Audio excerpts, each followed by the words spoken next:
Então, vamos para a nossa próxima palestra. Eu gostaria de convidar a professora Aline Alves de Santana. Bom dia. Oi, Sami. Bom dia. Bom dia. Pessoal, não sei se eu vou estar sendo indelicada de falar isso, mas está aqui a nossa mamãe do ano, né? Parabéns, viu? Fiquei muito feliz com a notícia. Como está nas redes sociais, acho que não tem problema a gente falar aqui também. Sim, tranquilo, Sami. Obrigada. Imagina, a professora Aline, ela possui graduação em nutrição, ela possui o doutorado em nutrição experimental, mestrado em nutrição, especialização em obesidade, ela é aprimoranda em nutrição e cardiologia, atualmente ela é professora da graduação em nutrição na Uninove, né, desde 2014. Peraí, tem mais coisas aqui.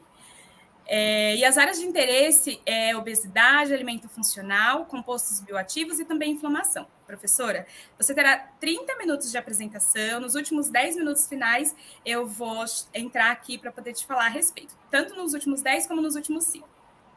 Tá, tudo bem? Tá ótimo, aqui embaixo tem um botãozinho, é só você compartilhar a aula e uma ótima aula.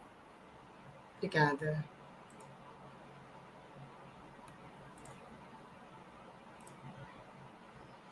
Acho que está no modo certinho, né, Sami, de apresentação? Sim, está sim, está perfeito. Agora é só tudo com você agora. Obrigada. Primeiramente, eu gostaria de agradecer o professor Ronaldo pelo convite. É um prazer imenso poder falar desse assunto que eu estudei ao longo do doutorado e, ao mesmo tempo, encontrar alguns colegas aqui da nutrição e de outras áreas e aprender bastante com vocês. Então, o título da minha palestra são os benefícios dos compostos bioativos da laranja na obesidade. E eu vou começar, então, demonstrando a relação que existe entre a obesidade, o processo inflamatório e a microbiota intestinal, para a gente conseguir avançar as discussões ao longo da aula, mostrando alguns trabalhos que foram realizados, né, tentando analisar o efeito da laranja nesse contexto. Então, é importante ressaltar que a obesidade, ela é uma doença crônica, de difícil controle, e que existem diversos fatores que estão relacionados à sua etiologia. Dentro deles, né, dentre eles, nós podemos citar o padrão alimentar, especialmente uma dieta rica em gordura, rica em açúcares, com baixo consumo de frutas, legumes e verduras. Normalmente nós encontramos esse cenário em pacientes com excesso de peso, né? E esse padrão alimentar, ele acaba contribuindo não apenas para o surgimento da própria obesidade, mas para a manutenção desse quadro ao longo do tempo também. E olhando um pouquinho mais, então, para a relação dessa obesidade com a inflamação e também com mudanças na microbiota intestinal, nós sabemos que existem diversos estímulos que vão levar ao processo inflamatório. E aqui nós podemos visualizar na imagem um aumento de citocinas inflamatórias, que é um sinal, né, ou que acaba caracterizando a inflamação subclínica que nós encontramos nesses pacientes. Essa inflamação, ela é capaz de alterar a microbiota intestinal, então a composição de micro-organismos no intestino, e ainda, né, aumentar o processo inflamatório que já havia sido iniciado muitas vezes devido ao estilo de vida. Então, quando nós pensamos nesse cenário, processo inflamatório, alterações na composição da microbiota intestinal, a longo prazo, isso pode levar ao surgimento de algumas doenças e complicações também, especialmente quando nós pensamos na resistência à insulina e no surgimento do diabetes do tipo 2. Tem muitos trabalhos que já demonstram essa relação entre processo inflamatório, alterações na microbiota intestinal e resistência à insulina. E nesse sentido, muitos estudos têm sido propostos com o objetivo de investigar estratégias que podem ser utilizadas no tratamento da obesidade E é importante mencionar que, pensando na própria prevenção da obesidade, mesmo no seu tratamento, o consumo de alimentos in natura faz parte dessa recomendação. E por esse motivo, muitos estudos têm se debruçado sobre os efeitos de determinados alimentos no processo inflamatório e também na microbiota, incluindo a laranja.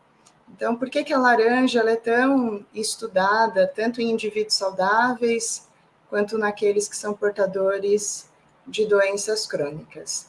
Uma das justificativas é que nós temos um consumo desse alimento mundialmente, e já sabemos que a laranja apresenta diversas propriedades benéficas à saúde.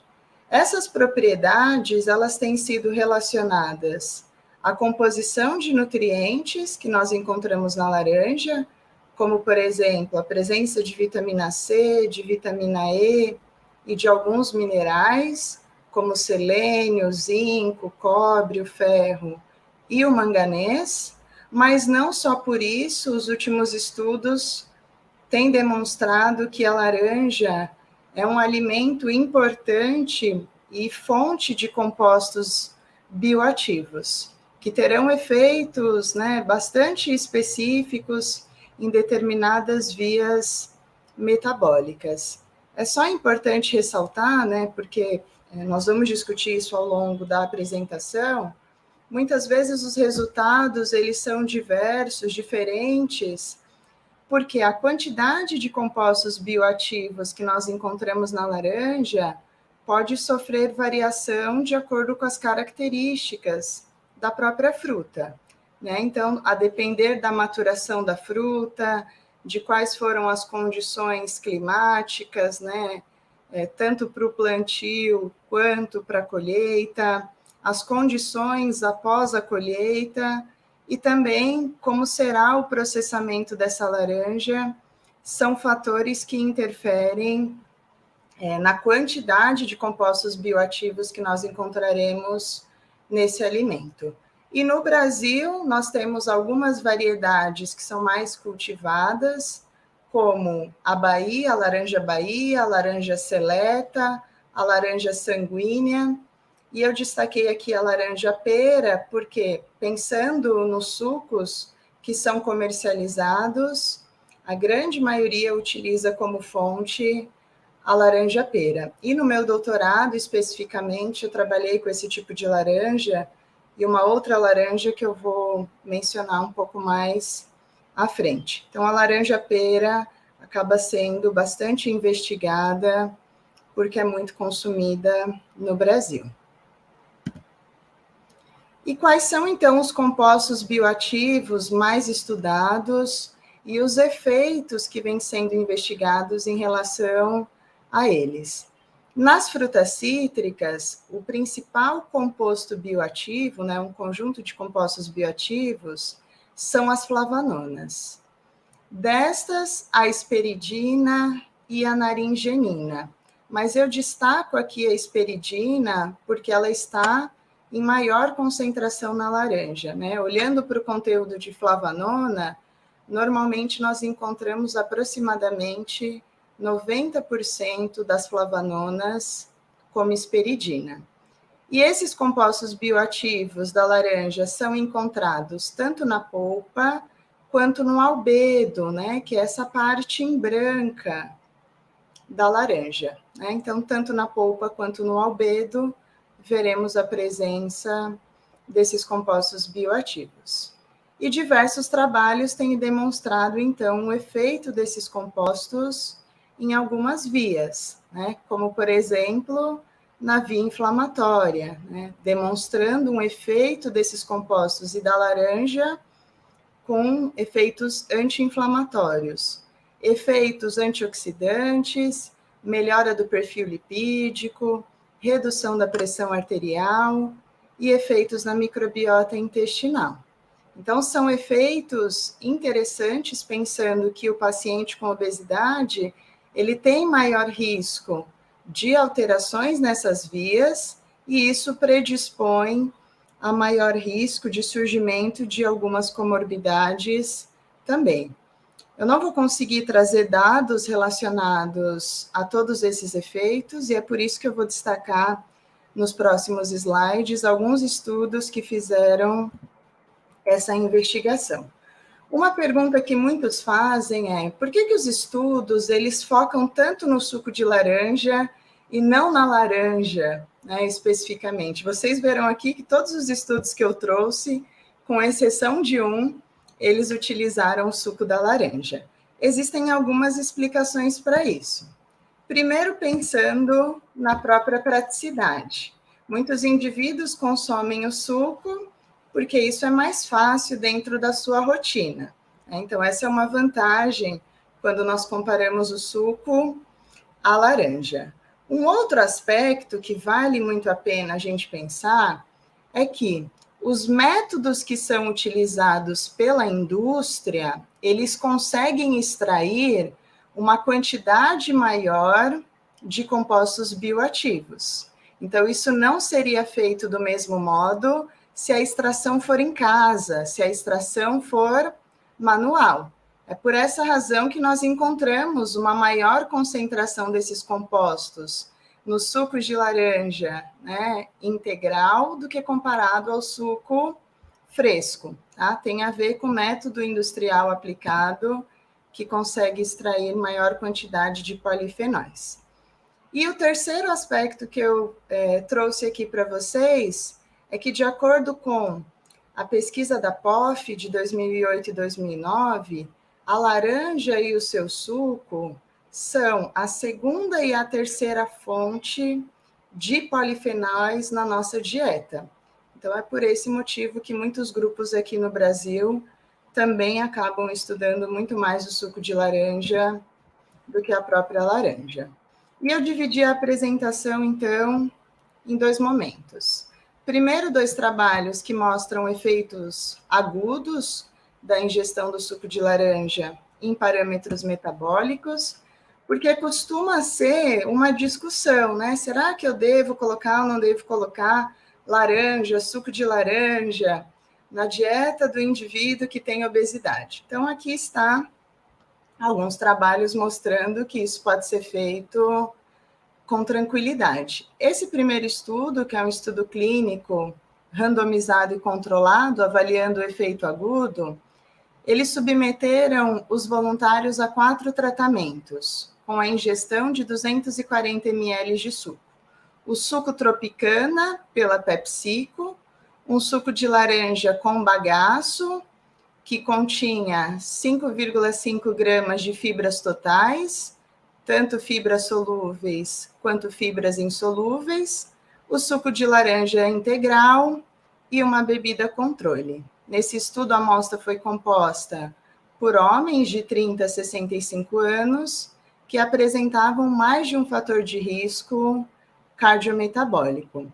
E eles ingeriram, então, o suco de laranja após a seguinte refeição: 2 croissants de manteiga, que continham 51 gramas de lipídios, 14 gramas de proteína, 64 gramas de carboidrato, com um total de 755 calorias. Aqui eu destaco a composição desses sucos.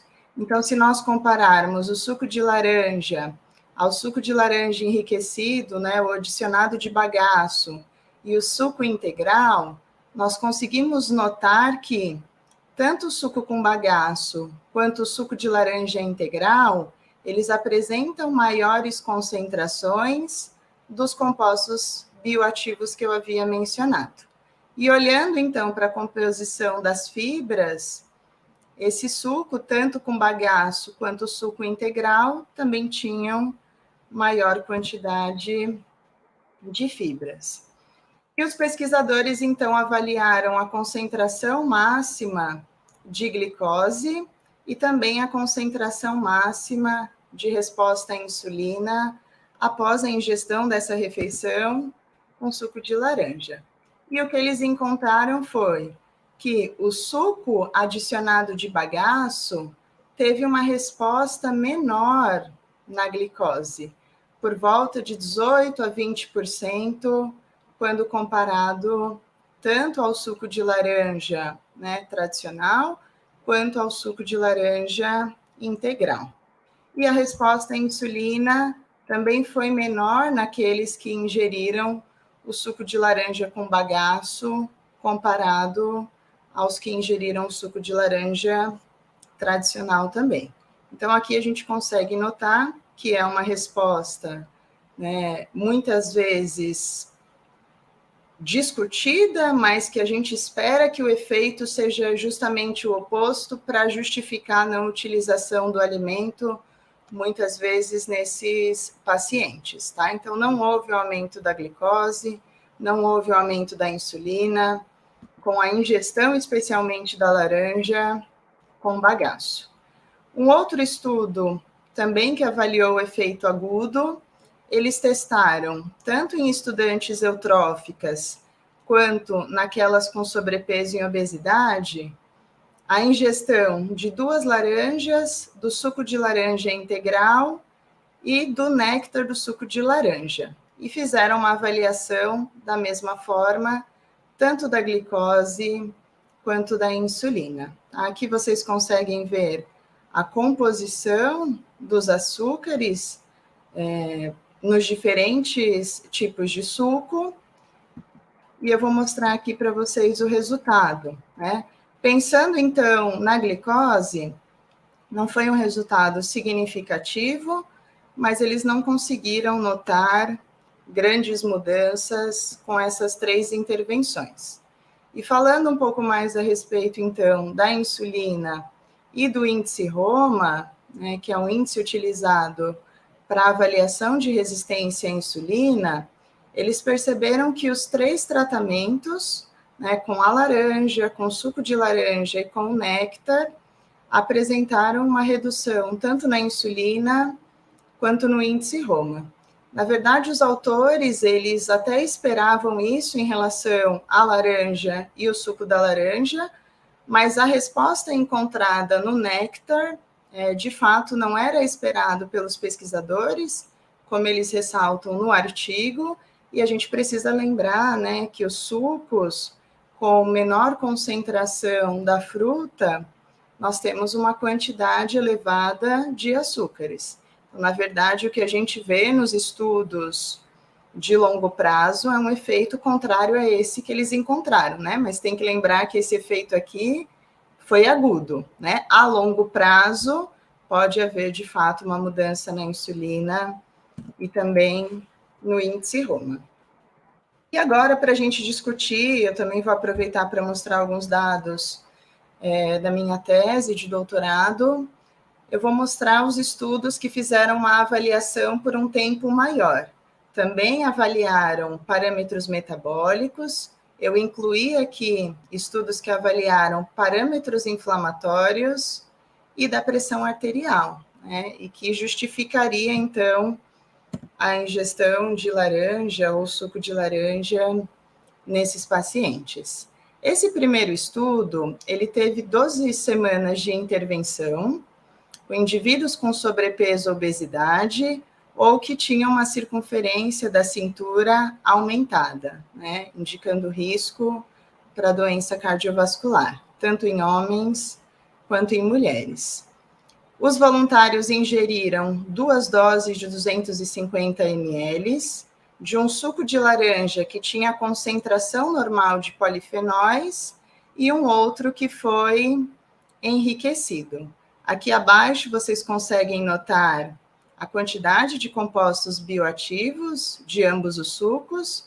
Então, é possível visualizar que aquele que tinha maior concentração de polifenóis, nós encontramos maior quantidade de hesperidina, de narirrutina e de dimina, né, que são compostos bioativos da laranja.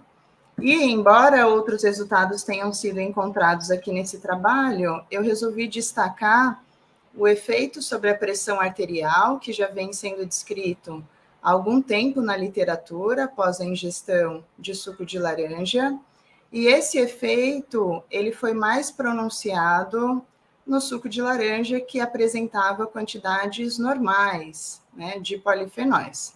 Então, houve uma redução da pressão sistólica e uma redução também da pressão diastólica.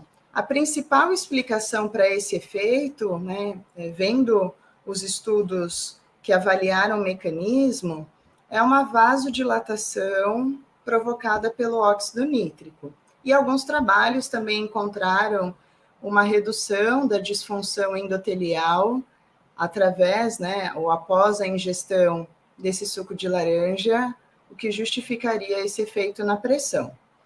E eu resolvi destacar aqui, então, também a glicose, que teve um aumento após a ingestão de ambos os sucos, com 12 semanas de intervenção, e a insulina reduziu apenas no suco de laranja, que apresentava quantidades normais de polifenóis. Então, resultado interessante e com tempo de intervenção um pouco maior, né, que é útil também para ver por quanto tempo talvez a gente encontre determinados efeitos. E aqui mostrando também o efeito dessa ingestão sobre o índice Roma. Tá? Então, não houve, na verdade, uma redução em ambas as intervenções. Esse estudo, pessoal, acho que é um estudo interessante no sentido de que, quando nós propomos uma intervenção com laranja ou com suco de laranja, na maioria das vezes o nosso alvo não é a perda de peso, né? Porque para que haja perda de peso é necessário uma restrição calórica, né? Mudança no estilo de vida, mudança de comportamento. E isso acontece por um período prolongado. E esse estudo... Oi. 10 minutos. Obrigada, Sami. E foi interessante porque ele testou uma dieta restrita em calorias com suco de laranja em indivíduos com obesidade e utilizando aqui 500 ml do suco de laranja. Tá? O resultado foi bastante interessante quando nós combinamos, então, esse suco de laranja a uma dieta restrita em calorias. Notem que houve redução do peso de 7 quilos, o IMC de 33 para 31, circunferência abdominal reduziu 8 centímetros, circunferência do quadril 5 centímetros. E o grupo controle, que não recebeu suco de laranja, mas estava com a dieta restrita em calorias, também teve efeito sobre esses parâmetros avaliados. E aqui, então, a comparação em outros parâmetros, né, parâmetros metabólicos. Uma redução de 8% na glicemia, 27% na insulina, 34% no índice Roma, uma mudança importante no perfil lipídico, redução da proteína C reativa, que é um parâmetro inflamatório, redução ainda de enzimas hepáticas e redução de peroxidação lipídica. Então, a gente consegue perceber aqui que os resultados, eles foram muito mais evidentes porque a laranja foi combinada com uma dieta hipocalórica. Esse outro estudo eu resolvi trazer para vocês, para a gente conseguir notar o efeito disso sobre parâmetros inflamatórios. O estudo durou 8 semanas e a ingestão foi mais elevada de suco de laranja. 750 ml do suco de laranja integral, sem adição de açúcar, dividido em 2 doses, e foi testado tanto em indivíduos eutróficos quanto em indivíduos com sobrepeso. E os resultados principais foram relacionados ao perfil lipídico. Né? Nós notamos aqui uma redução tanto em indivíduos eutróficos quanto naqueles com sobrepeso após a ingestão do suco de laranja, tanto no colesterol total quanto no LDL, né? Que é um efeito interessante pensando que muitos pacientes apresentam esses parâmetros alterados. e ainda mudança de parâmetros inflamatórios, né? Uma redução da proteína C reativa com as duas intervenções e um aumento da interleucina 2, o que os autores consideraram como um efeito na modulação da inflamação. Então, também um resultado interessante, tendo em vista que na obesidade nós encontramos um processo inflamatório subjacente. E para explicar especialmente os efeitos relacionados ao perfil lipídico, existem alguns mecanismos que já foram investigados,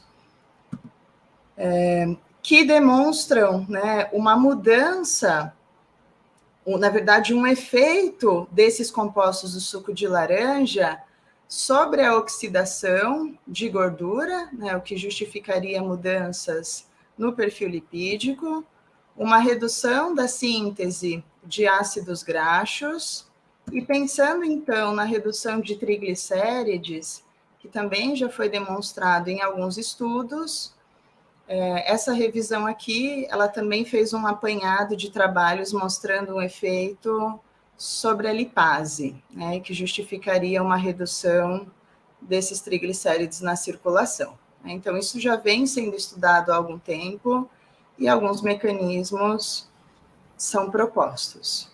Professora, Oi. 5 minutos. Ah, tá joia. Estou finalizando. Obrigada, Sami. E aqui, gente, então, para conseguir finalizar a minha apresentação, eu trouxe os dados do meu trabalho de doutorado, onde eu trabalhei com pacientes entre 40 e 60 anos, que tinham obesidade e apresentavam resistência à insulina.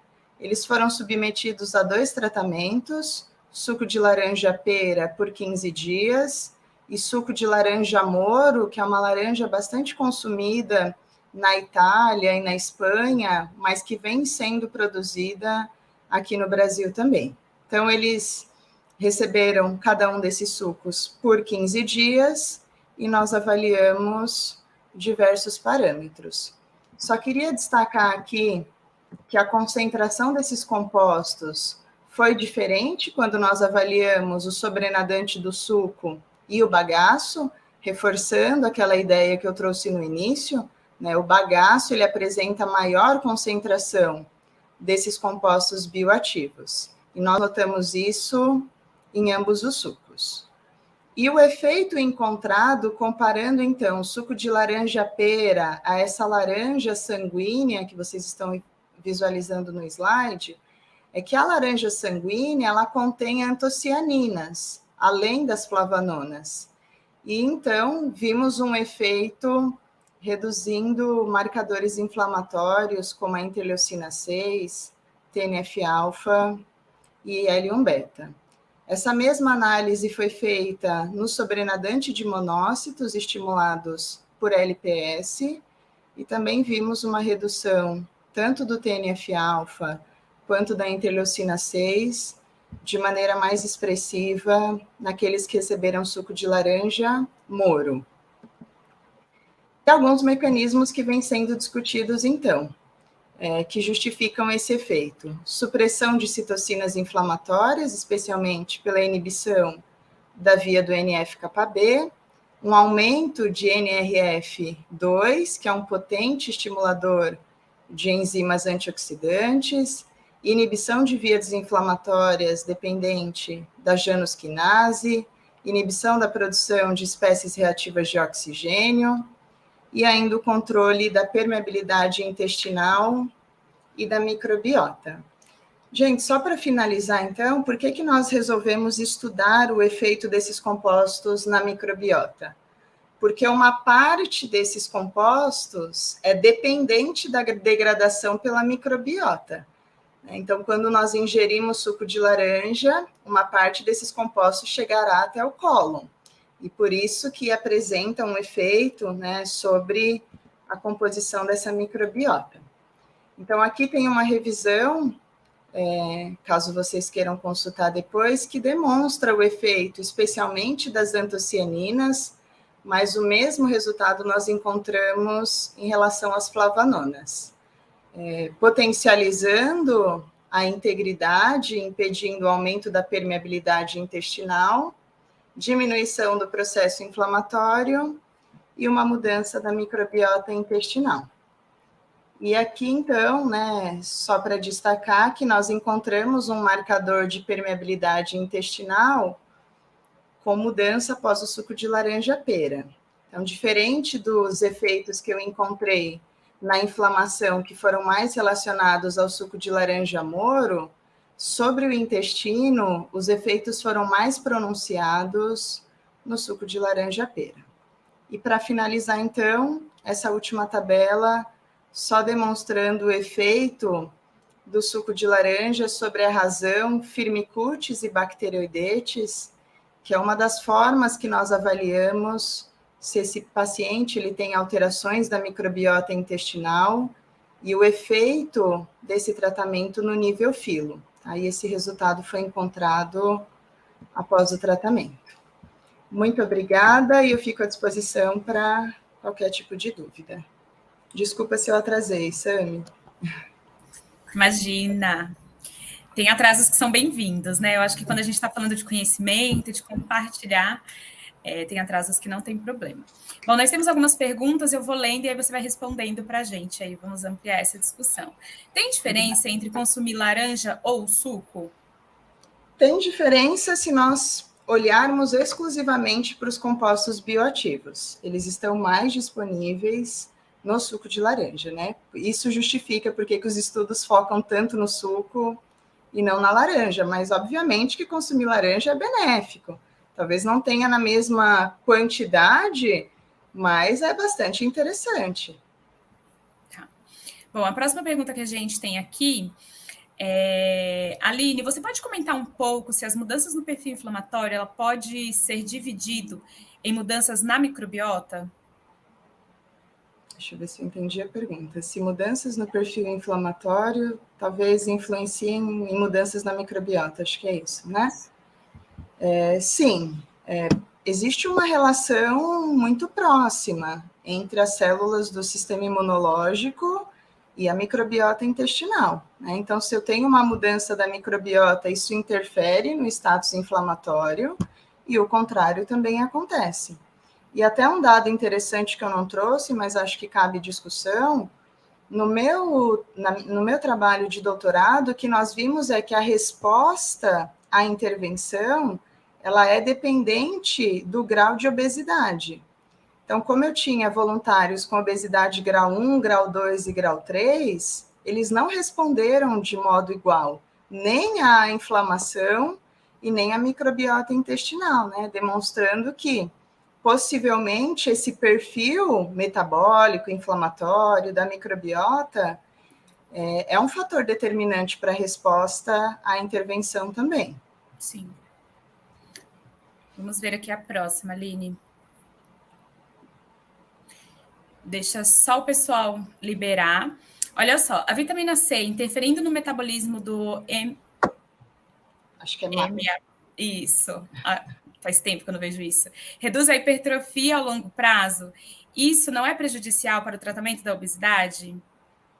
Vitamina C interferindo no metabolismo da MAP reduz a hipertrofia ao longo prazo.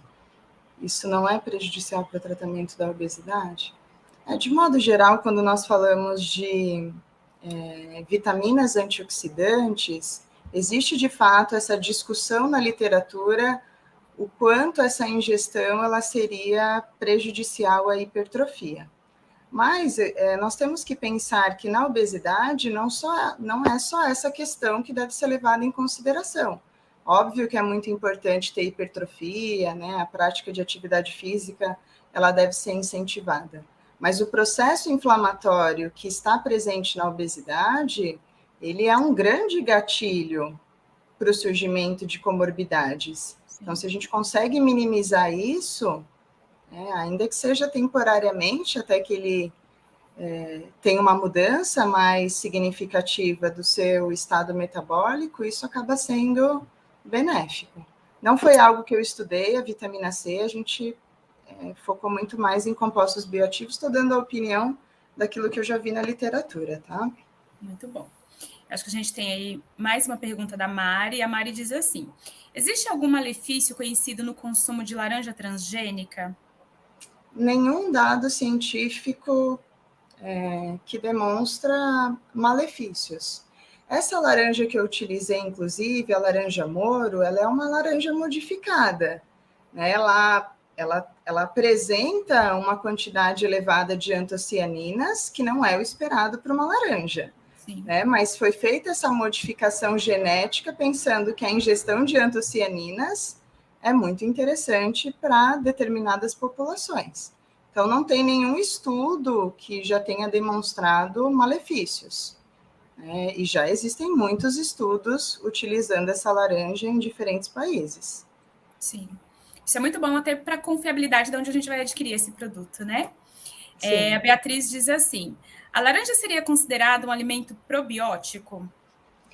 Na verdade, ela poderia ser considerada um alimento funcional. Eu acho que estaria dentro de uma definição. Ela corrigiu ali. Tá bom.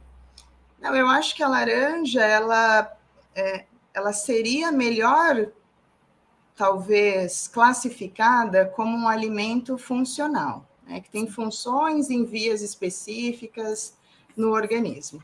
O que se fala atualmente é que a presença desses compostos bioativos estimula o crescimento de determinados micro-organismos, assim como inibe.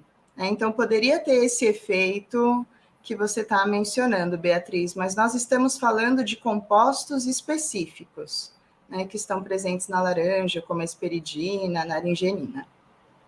Muito bem. Para finalizar, a Camila diz o seguinte: aproveitando a pergunta sobre a microbiota intestinal, li alguns trabalhos sobre os efeitos do suco de laranja sobre a endotxemia metabólica, e aí ela pergunta se você chegou a verificar isso em sua tese. Sim, obrigada pela pergunta, Ká. Bom, nós fizemos a avaliação do LPS na circulação, né, que é uma maneira de ver se houve translocação desse ambiente intestinal para a circulação. Os resultados não foram significativos, mas nós percebemos, sim, que o suco de laranja, os voluntários apresentavam um LPS menor, né? Mas foi a forma que nós encontramos de avaliar essa endotoxemia, né? E não por outros parâmetros mais específicos. Então, avaliamos apenas o LPS e a zonulina. Muito bem. Eu gostaria de agradecer, Aline, é um prazer enorme encontrar você aqui, né? Eu acho que, ultimamente, ainda bem que tem a rede social, é onde a gente consegue encontrar os nossos colegas aí. Fico muito feliz, eu acho que a sua palestra foi muito enriquecedora. No chat nós temos várias outras perguntas, o pessoal falando muito bem, né, em relação ao que você trouxe aí para a gente, e eu acho que, assim, eu tenho certeza que essas outras perguntas, elas podem ser respondidas em outro momento, né? A Aline, como eu falei lá no início, ela é professora, ela está aí nas redes sociais, ela traz muitas discussões, faz live, e aí vocês podem segui-la também para vocês poderem conseguir discutir um pouco mais sobre o que ela e o grupo dela vem fazendo. Sem dúvida, queria agradecer a todos, mais uma vez ao Ronaldo, estou muito feliz de estar aqui, Sami, de ter te visto, né, porque pela rede a gente não vê muita coisa, mas ao vivo assim, foi um prazer imenso. Muito obrigada mais uma vez. Obrigada a você, um ótimo dia. Obrigada, igualmente. Pessoal, vamos finalizando aí a nossa parte da manhã, né? Para mim foi incrível, eu tenho certeza que para vocês também.